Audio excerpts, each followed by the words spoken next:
வணக்கம் மக்களே. அவசரமாக சென்னை திரும்பிய விஜய் 2 நாள் அரசுமுறை பயணமாக தமிழக முதல்வர் திரு சி ஜோசப் விஜய் அவர்கள் டெல்லிக்கு போனார். போயிட்டு பாரத பிரதமர் மாண்புமிகு திரு நரேந்திர மோடி அவர்களை சந்தித்து கோரிக்கை மனுக்களெல்லாம் கொடுத்துட்டு வந்தார். அடுத்து வந்து பார்த்திங்கன்னா நிதியமைச்சர் மாண்புமிகு திருமதி நிர்மலா சீதாராமன் அவர்களை சந்தித்து நிதி வேண்டல்லாம் கொடுத்தாரு. மெட்ரோ ரயிலுக்கு நிதி ஒதுக்குங்க, கோவை மதுரை போன்ற பகுதிகளெலாம் மெட்ரோ ரயில் வேணும், அதற்குண்டான நிதிகளை கொடுங்க, பாக்கி இருக்கக்கூடிய நிதிகளெல்லாம் விடுவீங்கள் அப்படின்னு சொல்லி ஒரு கோரிக்கையை கொடுத்துட்டு வந்தார். மேலும் அவர் முக்கியமாக ராகுல் காந்தியையும் சோனியா காந்தியையும் சந்திப்பதாக இருந்தது. ஏன்னா கூட்டணி கட்சியில் இருக்க 4 கால்களில் மிக முக்கியமான ஒரு கால் என்ன அப்படின்னு பார்த்தீங்கன்னா காங்கிரஸுடைய ஆதரவில் தான் தற்போது தமிழகத்தில் திரு ஜி ஜோசப் விஜய் அவர்கள் ஆட்சி செய்து கொண்டிருக்கிறார். ஸோ சோனியா காந்தியை ராகுல் காந்தியை விஜய் சந்திக்காமல் வந்துட்டார். இது ஒரு மிகப்பெரிய விஷயமாக மூத்த பத்திரிகையாளர்கள் மத்தியில் பார்க்கப்படுது. இந்த பத்திரிகையாளர்களுக்குள்ள ஒரு வாட்ஸ்அப் குழு உண்டு. இந்த டிஜிட்டல் மீடியா நடத்துகிறவங்க நாங்கள் ஒரு வாட்ஸ்அப் குரூப்பில் இருக்கிறோம். ஸோ அந்த வாட்ஸ்அப் குரூப்பில் பல்வேறு விதமான செய்திகள் வருது. ஸோ அது நம்ம நேயர்களுக்கு தெரியட்டும். எதனால் விஜய் அவசரமாக சென்னை வந்துடுறாரு, எங்கே போனாலும் உடனே இந்த ஆள் பனையூருக்கு வந்துடுறாருப்பா. அது தேர்தல் பிரச்சார காலமாக இருந்தாலும் பார்த்தீங்கன்னா திருப்பூருக்கு போகிறாரு, உடனே பிரச்சாரம் முடிச்சுட்டு இங்கே வந்துடுறாரு. கரூர் போனார், உடனே சென்னை திரும்பிடுறாரு, அதுவும் தனி விமானத்தில் வந்துடுறாரு. உடனே இந்த ஆள் பனையூருக்கு ஏன்பா வந்துடுறாரு அப்படின்னு எல்லாருமே கேட்டுட்ருக்காங்க.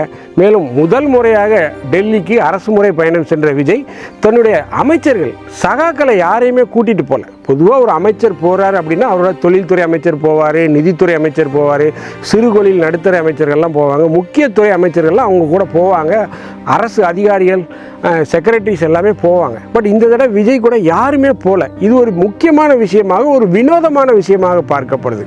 ஏன் விஜய் எல்லாரையுமே கூட்டிகிட்டு போகல, எல்லாரையுமே கூட்டிகிட்டு போயிருக்கலாமே, ஏன் அதை தவிர்த்துட்டார் அப்படின்னு பல்வேறு விஷயங்களை செய்தார். ஏன்னா விஜய் ஒரு புதிய அரசியலை முன்னெடுக்கிறார், ஒரு புதிய விஷயங்களை நிறைய கொண்டு வர்றாரு. இதற்கு முன்பு பார்த்த தமிழக முதல்வர்கள்லாம் பார்த்திங்கன்னா ஒரு 10:30 மணி 11 மணிக்கு தலைமைச் செயலர் வருவாங்க, முக்கியமான கோப்புகளில் கையெழுத்து போடுவாங்க, ஒரு 12:30 1 மணி மேக்சிமம் ஒரு 2 மணிக்கு கிளம்பி வீட்டுக்கு போயிடுவாங்க. ஆனால் தற்போது இருக்கக்கூடிய முதலமைச்சர் மாண்புமிகு திரு சி ஜோசப் விஜய் அவர்கள் காலையில் 9 மணி 9:15 தலைமைச் செயலகத்தில் அவருடைய இருக்கையில் போய் அமர்ந்துடுறாரு. மேலும் மதியம் சாப்பாட்டுக்கு உணவை கட்டி கொண்டு எடுத்துகிட்டு வர்றாரு, சோத்து பார்சலை எடுத்துகிட்டு வர்றாரு மதிய உணவை. இது ஒரு முக்கியமான விஷயமாக பார்க்கப்படுது. தலைமைச் செயலகத்தில் கிட்டத்தட்ட 5000க்கும் மேற்பட்ட ஊழியர்கள் பணிபுரிகிறாங்க.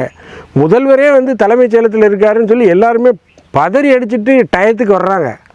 ஒரு தலைமைச் செயலகத்தில் ஒரு ஊழியர் பணியாற்றுகிறார் என்றால் 9:30 வரணும் அப்படின்னா அவருக்கு கிரேஸ் டைமாக ஒரு 10 நிமிஷம் கொடுப்பாங்க. 9:40 வரைக்கும் வரலாம். அதற்கு மேல் வந்தால் சம்பளம் பிடிப்பாங்க, மெமோ கொடுப்பாங்க, இப்படி பல்வேறு விஷயங்கள் உண்டு, நடைமுறைகள். பட் இன்றைக்கி ஒரு கடுமையான உத்தரவை கொடுத்துருக்காரு முதல்வர்.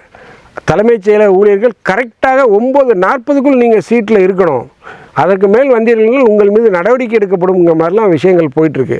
ஸோ தலைமைச் செயலக ஊழியர்கள் பதறி அடித்து கொண்டு வேலைக்கு வர்றாங்க. ஸோ தமிழக அரசியலில் ஒரு மிக முக்கியமான ஒரு மாற்றத்திற்கான ஒரு முன்னேற்பாட்டு முயற்சியாக தான் இதை பார்க்குறேன்.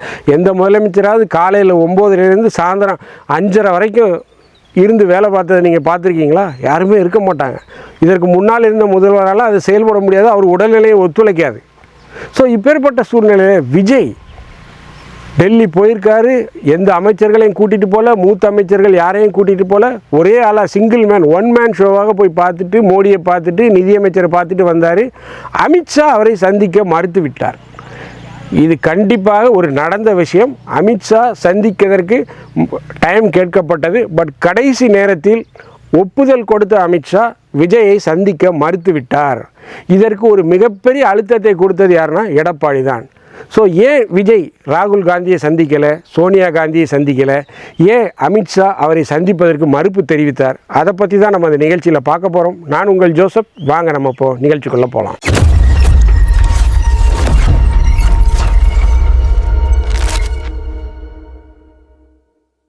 ஜோசப் விஜய் ஒரு கிறிஸ்தவ முதலமைச்சர், ஒரு சிறுபான்மை இனத்தை சார்ந்த முதலமைச்சர்.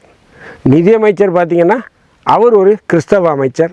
இப்படி எல்லாமே ஒரு சிறுபான்மை இன மக்களாக ஒரு டீம் ஒர்க் பண்ணிக்கிட்டு இருக்காங்க. இது பார்த்திங்கன்னா உண்மையிலே ஒரு நல்ல முயற்சி. மேலும் பார்த்திங்கன்னா இதுவரைக்கும் சமூக நீதின்னு மாறுதட்டிக்கிட்டு இருந்த முன்னாள் முதல்வர் MK ஸ்டாலின் பார்த்திங்கன்னா ஆதி திராவிட நலத்துறைக்கு எந்த ஒரு சிறப்பான விஷயங்களையும் செய்யலை. ஆனால் விஜய் ஒரு முத்தாய்ப்பான ஒரு விஷயத்தை செஞ்சிருக்கார். ஆதி திராவிட நலத்துறைக்கு சமூக நீதித்துறை அப்படின்னு ஒரு பேரை வைத்திருக்கார். மேலும் அந்த துறைக்கு கூட்டணி கட்சியில் இருக்கக்கூடிய ஆதி திராவிட சமூகத்தைச் சேர்ந்த அண்ணன் திரு வன்னியரசு அவர்களே அதற்கு அமைச்சராக, அந்த துறைக்கு அமைச்சராக அழகு பார்த்துருக்கார். இதெல்லாம் ஒரு மிக முற்போக்கான விஷயங்கள். இதையெல்லாம் இந்த திராவிட மாடலை ஆதரிக்கக்கூடிய இந்த வாடகை வாய்கள் இதை பற்றிலாம் பேச மாட்டாங்க. ஏன்னா அவங்களுடைய பேச்சு எப்போவுமே பார்த்திங்கன்னா திமுகவிற்கு ஆதரவாகத்தான் இருக்கும். திமுக செஞ்சால் நல்ல விஷயம், அதை தவிர வேறு எவன் செஞ்சாலும் கெட்ட விஷயம். ஸோ இந்த மாதிரியான ஒரு நிலைப்பாட்டில் ஒரு குறிப்பிட்ட பத்திரிகையாளர்கள், ஒரு டிஜிட்டல் மீடியா டீம் இயங்கிக்கிட்டு இருக்கு. ஸோ இப்பேற்பட்ட சூழ்நிலையில் விஜய் டெல்லிக்கு போயிருக்கார். டெல்லிக்கு போய் பிரதமரை சந்திச்சிருக்கார், பல்வேறு கோரிக்கைகளை கொடுத்துருக்கார். இதெல்லாம் உங்களுக்கு தெரியும். ராகுல் காந்தியும் சோனியா காந்தியும் ஏன்பா சந்திக்கலை அப்படின்னா, ராகுல் காந்தியையும் சோனியா காந்தியையும் சந்திப்பதற்கு ஒரு திட்டமிடல் நடந்தது. அவர் சந்திப்பதாகத்தான் இருந்தது. அதாவது ஒரு பிரஞ்ச் அப்படின்னு சொல்லுவாங்க. நம்ம பிரேக்ஃபாஸ்ட், டின்னர் இது ரெண்டுக்கும் இடைப்பட்ட ஒரு இடத்த உணவு சாப்பிட்றத பிரஞ்ச் அப்படின்னு சொல்லுவாங்க.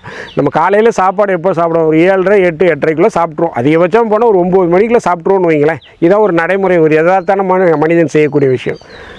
ஸோ அதுக்கப்புறம் பார்த்திங்கன்னா 12 மணி, 1, 2:30 நம்ம மதிய சாப்பாடை சாப்பிட்ருவோம். ஸோ இந்த இடைப்பட்ட நேரத்தில் இந்த பிரஞ்ச் அப்படின்னு சொல்லுவாங்க. அந்த லஞ்சுக்கும் பிரேக்ஃபாஸ்ட்டுக்கும் இடையில் ஒரு பிரஞ்ச் அப்படின்னு சொல்லுவாங்க. சில நொறுக்கு தீனிகள், சில முக்கியமான காய்கறிகள், பழம். ஸோ இதையெல்லாம் வைத்து விஜய்க்கு ஒரு விருந்து கொடுப்பதற்காக எதிர்க்கட்சி தலைவர் ராகுல் காந்தியும் சோனியா காந்தி அம்மையாரும் திட்டமிட்டிருக்காங்க. ஸோ அதற்குண்டான எல்லாமே திட்டமிடல் நடந்தது. கடைசி நேரத்தில் ராகுலை சந்திப்பது விஜய் தவிர்த்து விட்டார். ஏன் அப்படின்னு பார்த்தீங்கன்னா, இதற்கு மிக முக்கியமான காரணமாக என்ன பார்க்கப்பட்டது அப்படின்னா, தற்போது இருக்கக்கூடிய இந்த மேகதாது பிரச்சனை. ஏற்கனவே முதல்வராக பதவியேற்க இருக்கக்கூடிய மாண்புமிகு திரு DK சிவகுமார் அவர்கள் ஏற்கனவே சில கடுமையான வார்த்தைகளை சொல்லியிருந்தார். மேகதாது அணையை நாங்கள் கெட்டியே தீர்வோம், என்ன பிரச்சனை வந்தாலும் கெட்டியே தீர்வோம் அப்படின்னாரு.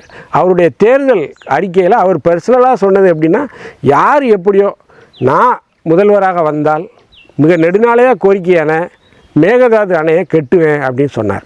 ஸோ இந்த நேரத்தில் விஜய் ராகுலையும் சோனியா காந்தியும் செஞ்சால் கண்டிப்பாக அவர் இந்த மேகதாது விஷயத்தை பேசணும். பேசுனீங்களா அப்படின்னு பத்திரிகையாளர் கேட்பாங்க, எதிர்க்கட்சிகள் கேட்பாங்க, கூட்டணி கட்சிகள் கேட்பாங்க. இதற்கெல்லாம் ஒரு பதிலை சொல்லணும். ஸோ அதன் காரணமாக அவர் அந்த சந்திப்பை தவிர்த்து விட்டார் அப்படின்னு ஒரு செய்திகள் சொல்கிறாங்க. இன்னொரு பக்கம் என்னென்னா, ஜூன் 11ஆம் தேதி இந்த நிதி ஆயோக் கூட்டம் நடைபெற வருது. இதில் எல்லா மாநில முதல்வர்களும் கலந்து கொள்வாங்க. ஸோ விஜயும் அதில் கலந்து கொள்ள மிக ஆர்வமாக இருக்கிறார், பிரதமர் தலைமையிலான அந்த கூட்டத்தில். ஸோ அந்த நேரத்தில் தன்னுடைய துறை சார்ந்த அமைச்சர்களையும் கூட்டிக் கொண்டு போய் நிதியமைச்சர், வருவாய்த்துறை அமைச்சர் எல்லாம் போட்டு போய் அப்போ எல்லாருமே சந்தித்து பேசலாம், அளவாலாம் அப்படிங்கிற மாதிரி செய்திகள் வருது. ஏனென்றால் இதற்கு இடையில் இன்னமும் கர்நாடக முதல்வராக திரு DK சிவகுமார் அவர்கள் இன்னமும் பதவி ஏற்கவில்லை. இன்றைக்கி தான் அவர் பதவி ஏற்கிறார், நாளைக்கு ஏற்கிறார். ஸோ அவர் பதவி ஏற்றுட்டா நம்ம இந்த கோரிக்கையை வச்சோன்னா ராகுல் செய்கிறதுக்கு ஒரு நல்ல விஷயமா இருக்கும். அவருக்கு ஒரு அழுத்தம் கொடுத்ததில் ஒரு யூஸ்ஃபுல்லாக இருக்கும், ஒரு பயனுள்ள அழுத்தமாக இருக்கும் அப்படின்னு விஜய் தரப்பில் யோசிப்பதாக செய்திகள் வருது. ஸோ இதையெல்லாம் கூட்டி கழித்து பார்க்கும்போது ஒரு அரசியல் கணக்கு தான். எதிர்க்கட்சிகள் வாய்க்கு தீனி போடாத மாதிரி ஒரு பக்கம் ஆகிப்போச்சு, இன்னொரு பக்கம் லேட்டாக சந்தித்தா ஒரு அழுத்தம் கொடுத்த மாதிரியும் ஆகிப்போச்சு காங்கிரஸுக்கு. ஸோ இந்த விதத்தில் தான் விஜய் தன்னுடைய பயண ஏற்பாடுகளை கடைசி நேரத்தில் ரத்து பண்ணிட்டார் அப்படிங்கிறாங்க. மேலும் அமித்ஷா விஜயை சந்திக்காததற்கு என்ன காரணம் அப்படின்னு பார்த்தீங்கன்னா, அமித்ஷா சந்திப்பதற்கு நேரம் ஒதுக்கப்பட்டது. பட் அமித்ஷா சந்திக்க மறுத்து விட்டார். இதுதான் நிதர்சனம். ஏன் சந்திக்க மறுத்து விட்டார் என்றால், எடப்பாடி தரப்பிலிருந்து மிகப்பெரிய ஒரு புகார் பட்டியல் விஜய் மீது கொடுக்கப்பட்டிருக்கு. எங்களுடைய கட்சியை உடைக்கிறார், தாவேகாவுடைய தலைவர் விஜய் எங்கள் கட்சியை உடைக்கிறார், எங்கள் கட்சியில் இருக்கக்கூடிய உதிரிகளை எல்லாம் அவர் இழுத்துட்டு போகிறாரு, எங்கள் கட்சியில் இருக்கக்கூடிய முக்கியஸ்தர்கள்லாம் இழுத்துட்டு போகிறாரு, 2ஆம் கட்ட தலைவர்கள்லாம் இழுத்துட்டு போகிறாரு, இது எங்களுக்கு மிகப்பெரிய ஒரு பின்னடைவாக இருக்குது, இதுக்கு நீங்கள் நடவடிக்கை எடுக்கணும் அப்படிங்கிற மாதிரி சொல்லியிருக்காரு. ஸோ ஒரு எச்சரிக்கை கொடுக்கும் விதமாக, தாவேகா தலைவர் விஜய்க்கு ஒரு எச்சரிக்கை கொடுக்கும் விதமாக அமித்ஷா தன்னுடைய அந்த சந்திப்பை ரத்து செய்து விட்டார் அப்படின்னு சொல்கிறாங்க. பட் என்னை பொறுத்த வரைக்கும் ஒரு எச்சரிக்கை அப்படின்லாம் நான் அதை எடுத்துக்க மாட்டேன். ஏன்னா விஜய்க்கு இருக்கக்கூடிய செல்வாக்கு ரொம்ப அபரிமிதமாக இருக்குது தமிழகத்தில். இன்றைக்கி தேர்தலை எல்லாரும் எம்எல்ஏக்களும் ரத்து செய்துவிட்டு பதவியை ராஜினாமா செய்துவிட்டு மீண்டும் போட்டியிட்டார்கள் என்றால் குறைந்தது 200 தொகுதிகளில் வெற்றி பெறுவார். ஸோ அந்த அளவுக்கு ஒரு செல்வாக்கு வட மாநிலங்களில், அதுவும் குறிப்பாக பீகார், மத்திய பிரதேசம், உத்தரப்பிரதேசம் போன்ற பகுதிகளெல்லாம் சமூக தலைங்களில் வீடியோ வருது.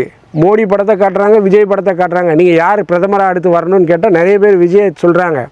கேரளாவில் விஜயோடைய கட்சி மிகப்பெரிய அளவில் தன்னெழுச்சியாக வந்து கொண்டிருக்கு, உறுப்பினர்களை சேர்க்குறாங்க. ஸோ 2029 பாராளுமன்ற தேர்தலில் தமிழகத்தில் 39 தொகுதிகளிலும் விஜய் வெற்றி பெறுவார். கேரளாலையும் வெற்றி பெறுவார், கர்நாடகாலையும் வெற்றி பெறுவார் அப்படிங்கிறாங்க. ஸோ இந்த தென் மாநிலங்களில் காங்கிரஸ் விஜய் கூட்டணி மிகப்பெரிய அளவில் வெற்றி பெற்று விட்டால் பிஜேபிக்கு ஒரு மிகப்பெரிய சிக்கலாகிவிடும். ஸோ அதையும் கருத்தில் கொண்டு பாஜக விஜயுடன் ஒரு இணக்கமாக செல்வோம், ஏன்னா மிகப்பெரிய ஆதரவு இருக்குது அப்படிங்கிற நிலைப்பாட்டில் இருப்பதாகத்தான் நம்முடைய சோர்ஸ்கள் சொல்கிறாங்க. பட் அமித்ஷா ஒரு எச்சரிக்கை கொடுக்கும் விதமாக விஜயை சந்திக்கவில்லை அப்படின்னு சொல்கிறதெல்லாம் நான் ஏற்றுக்கொள்ள மாட்டேன். ஸோ என்னை பொறுத்தவரை விஜயை சந்திக்காதது சில அலுவல் காரணமாகங்களுக்குத்தான் அப்படிங்கிற மாதிரி தான் நான் நம்புகிறேன். வேறு ஏதாவது காரணங்கள் இருந்ததுன்னா நீங்கள் அதை கமெண்ட்டில் சொல்லுங்கள். இந்த வீடியோ உங்களுக்கு பிடிச்சிருந்துச்சுன்னா தயவுசெய்து லைக் பண்ணுங்கள், ஷேர் பண்ணுங்கள், சப்ஸ்கிரைப் பண்ணுங்கள். மறக்காமல் உங்கள் கருத்துக்களை கமெண்ட் செக்ஷனில் சொல்லுங்கள். நன்றி, வணக்கம்.